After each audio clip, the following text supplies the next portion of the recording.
जो हुआ अच्छा हुआ। पूरे जगत में घूमकर इन सुंदर पशु पक्षियों को लाकर अपने पिंजरे में बंद करने वाले आप सुमित साहब आज खुद इन्हें खुले आकाश में विचरण को छोड़ रहे हो। इतनी काया पलट आपकी आखिर हुई कैसे? हम तो समझाते समझाते थक गए थे पर परिणाम शून्य। कुछ बातें जो हम ऐसे सीख नहीं पाते रमेश बाबू, वो वक्त हमें वैसे ही परिस्थितियों में डालकर समझा देता है। आखिर हुआ क्या आपके साथ सुमित साहब? जरा हमें विस्तार से सुनाओ। बताता हूँ। अभी थोड़ी ही दिन पहले की बात है।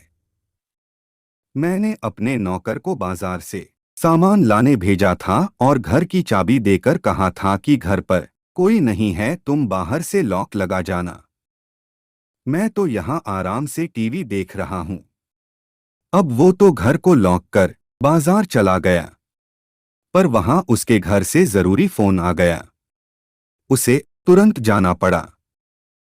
फिर जब मैं बहुत देर बाद बाहर जाने के लिए आया तो खुद को घर में बंद पाया। बहुत देर तक मैंने इंतजार करा पर कोई नहीं आया।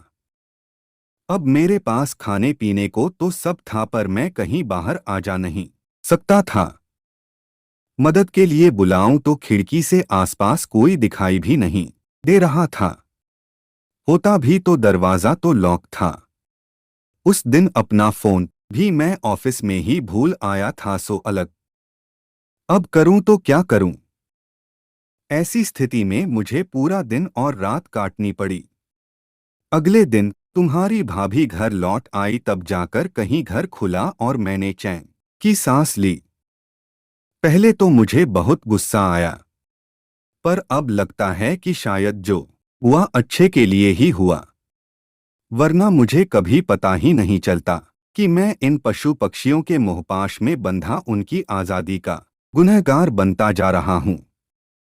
मैंने तो सिर्फ एक दिन और एक रात घर में बंद होकर गुजारी।